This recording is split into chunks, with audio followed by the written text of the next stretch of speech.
buenas tardes, amados hermanos. Bendito sea nuestro Dios, que por su gracia nos dio el privilegio de estudiar su palabra. Bendito sea ese gran Dios, dueño y Señor del universo, Padre nuestro. Amén.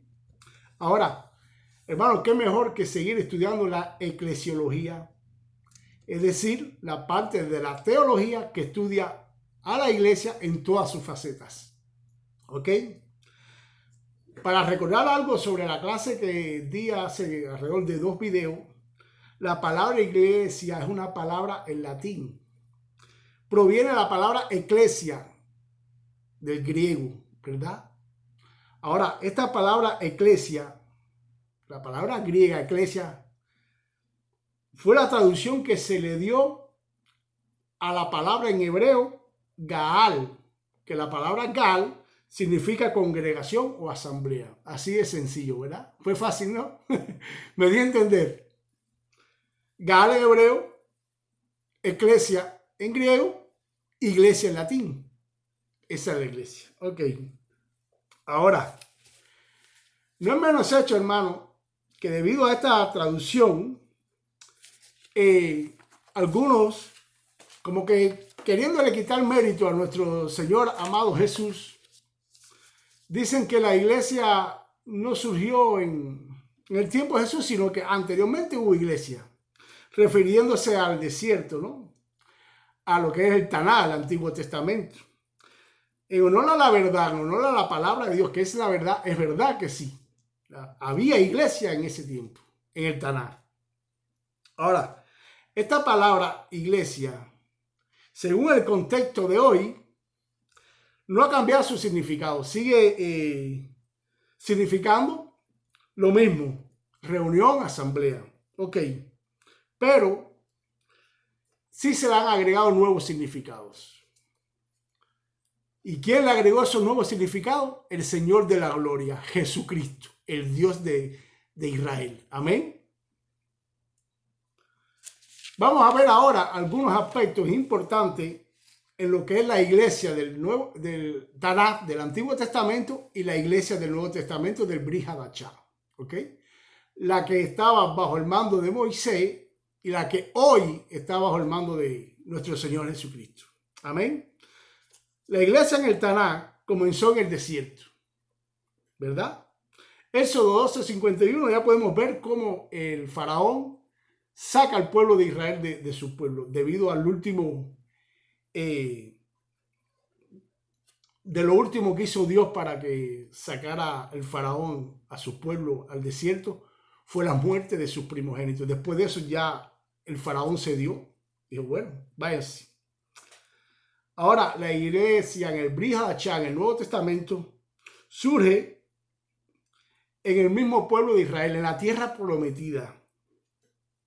Es decir, en Jerusalén, en la cuna del judaísmo. ¿Ok? Tenemos que estar claros de eso. Ahora, el líder de la iglesia del Tanakh es Moisés, un hombre ordinario que Dios hace cosas extraordinarias con él. Fíjese. Moisés no fue cualquier hombre, fue un hombre escogido por Dios. ¿Y de dónde lo escogió? Ahora, la iglesia de hoy, el líder es Cristo. Mateo 16:18 dice Cristo, edificaré mi iglesia, algo personal de él. La iglesia en el Tanakh estaba formada por el pueblo de Israel. No es menos cierto que de Egipto, de los ciudadanos de Egipto, se fueron junto con el pueblo de Israel, muchos, pero no formaron parte del pueblo de Israel. ¿Ok? Vamos a tener en cuenta eso. Ahora, la iglesia de hoy, la iglesia de Cristo, está formada por judíos, griegos, hombres, mujeres, esclavos, libres. En Gálatas 3:28 podemos ver eso. Ahora, pero hoy podemos decir que está formado también por niños. Benditos sean esos niños que también forman parte de la iglesia, ¿verdad? Amén.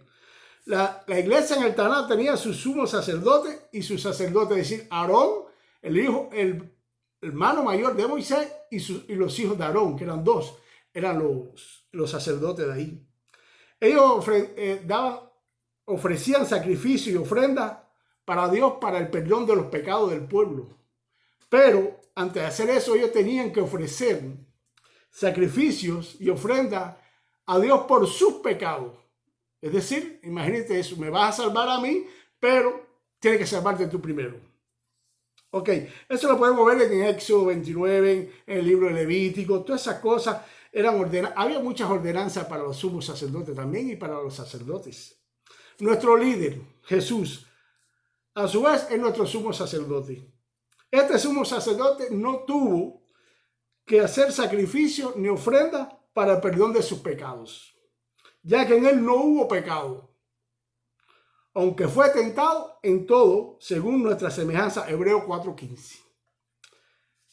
Este sacrificio, el sacrificio de Jesús, de nuestro sumo sacerdote, lo hizo de una vez y para siempre, perdonando todos los pecados. Todo, cuando se dice todo, no es el número. Hay muchas personas, hermano, que piensan que es 1, 2, 3, 4, todos los pecados, 1, 2, 3, 4. No. En el Taná habían pecados que no se podían perdonar por la ley de Dios. Eran perdonados de muerte. Pregúntenle a David si quieren. David, el pecado que cometió contra Dios por Urías, no pudo ser perdonado por sacrificio ni por ofrendas, ¿no? Él tuvo que clamar a la misericordia de Dios. Bueno, ya es otro tema. Ok, vamos a seguir entonces. La iglesia en el Taná estuvo bajo el pacto por obras. Éxodo 19, 3, 5, 8. En Éxodo 19, versículo 8 dice el pueblo se compromete a hacer todo lo que mandó Jehová. Escuchen esto. Todo lo que mandó Dios. Ahora, Jehová les dijo, este es mi pacto, ustedes hacen esto, yo hago esto. Ustedes no hacen aquello, pues yo no hago esto. Y los castigo. Un pacto por obras, ¿verdad?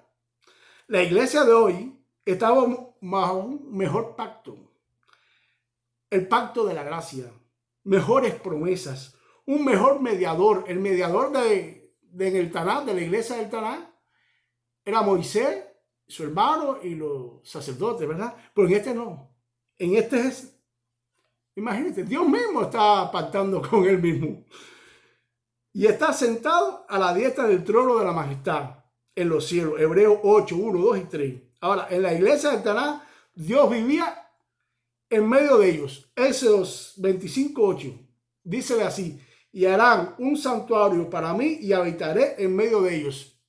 Es decir, el tabernáculo que elegí, la casa de Dios que se le llamó tabernáculo, en ese momento en el Taná, era una tienda, estaba en el centro y entonces el pueblo hacía sus casitas por el lado, ¿verdad? Pero ahora aquí, en la iglesia de hoy, Dios vive en nosotros. 1 Corintios 3:16. ¿No sabéis que soy templo de Dios y que el Espíritu de Dios habita en nosotros, dentro de nosotros? 2 Corintios 13:5. ¿O no os conocéis a vosotros mismos que Jesucristo está en vosotros? Ahora, hermano, en la antigua iglesia, en el Taná, el Espíritu Santo venía a hacerles visitaciones. No estaba con ellos todo el tiempo como está ahora con nosotros, dentro de nosotros. Escuchen en Éxodo 31:3. Esto es para la construcción del tabernáculo. Dice Dios, y lo he llenado del Espíritu de Dios en sabiduría y en inteligencia, en ciencia y en toda arte, para inventar diseños, para trabajar en oro y en bronce. Quiere decir que el Espíritu Santo venía a ese pueblo con un propósito, hacer lo que Dios le había mandado y de ahí se iba, ¿verdad? En nosotros no sucede así. Vino de una vez y para siempre. Amén. Ahora, ustedes dirán, bueno, si había una iglesia ya, había un pacto, ¿por qué tuvo que surgir el otro pacto? ¿Verdad? Qué interesante está esa pregunta, ¿no? Pues Hebreos 8:7 nos lo dice la respuesta. Dice Pablo, es decir, el Espíritu Santo por medio de Pablo. Pues si aquel primer pacto, es decir, el pacto de por obras, hubiera sido sin defecto, ahí está la palabra defecto, no se hubiera buscado lugar para el segundo. Ahora, pero ¿cómo Dios, un pacto que da Dios puede ser imperfecto? No fue imperfecto por Dios, fue imperfecto por el hombre. Ustedes recuerdan el becerro de oro, ¿verdad? Ese primer pecado que cometió el pueblo de Israel contra Dios grandemente. Moisés estaba en el monte Sinaí, Dios estaba dándole las tablas de los mandamientos, y cuando bajó un becerro de oro, el pueblo adorando el becerro de oro. En ese pecado estuvo involucrado el hermano de Moisés, Aarón, y también su familia. Por eso es que lo hace imperfecto, no es por otra cosa. Pero ahora cuando Moisés se va de ira, porque Moisés era un hombre de ira, tira las tablas, rompe, entonces comienza a hablarle al pueblo. Moisés le dice, bueno, ahora todos los que estén del lado acá de Jehová, que vengan al lado mío. Entonces la tribu completa de Leví fueron para donde estaba Moisés. Y de ahí Dios deja desplegar toda su ira santa de Dios hacia ese pueblo. Entonces ese día murieron unos cuantos hombres del pueblo de Israel por ese pecado. Ya Dios lo había dicho, ¿verdad? Desde Génesis 3, la paga del pecado es la muerte, ¿verdad? Bendito sea nuestro Dios, hermano. Qué bueno vivir de un pacto bueno, nuevo, lleno de sabiduría, conocimiento, lleno de bendiciones. Ahora, nosotros no estamos bajo las obras, ¿verdad? El pacto de nosotros no es por obra, es por gracia. Pero la fe sin obra es muerta. Por tanto, todas las obras que nosotros hacemos ahora, hermano, es porque ya hemos sido salvos. El propósito de aquel pacto no era que el pueblo de Israel cumpliera con el pacto, no, sino apuntar hacia este pacto que venía ahora. Era una sombra lo que había en el Antiguo Testamento, en la iglesia del Antiguo Testamento, por utilizar la palabra, era una sombra lo que había de venir, para que el hombre se diera cuenta del carácter de Dios, del corazón de Dios, y que se diera cuenta del carácter del hombre, del corazón del hombre. Dios puso en una balanza, sobre el tapete, como quiera llamarle, el corazón de él y el corazón del hombre. Les dijo, miren cómo yo soy y miren cómo ustedes son. ¿Qué necesitan? Un Salvador. Un Salvador lo que necesitan ustedes, porque ustedes por su honor no pueden llegarme. Y con todas esas cosas que enseñó Dios, hermano, aún en nuestros días hay muchos hombres que piensan que mediante las obras podrán llegar a Dios. Qué equivocados están. Siguen esperando a su Salvador, su Mesías. Qué bochorno para el Taná, para la Biblia hebrea. Qué bochorno, hermanos. Ninguno de los patriarcas, ni Moisés, ni Abraham, ni Isaac, ni Jacob, vieron la gloria que nosotros estamos viendo hoy, que estamos viviendo hoy. Aleluya. Démosle gracias a Dios por todo y en todo, hermano. Bendito sea este nuevo pacto. ¿Qué tenemos que hacer? Cuidarlo como qué, con celo, con amor, con sabiduría, con conocimiento, con poder. El Espíritu Santo nos viene a dar poder. ¿Poder para qué? Para decirle que no al pecado. Bendito sea Jesús que vive en nosotros. Qué lindo, qué hermoso será ese día lleno de gloria, de amor, de felicidad. Aleluya. Gracias, Abba. Bendito seas. Mis amados hermanos, cuidemos este pacto con temor y con temblor. No porque lo vayamos a perder, como siempre he dicho, sino porque vale la pena vivir bajo este pacto. Aleluya.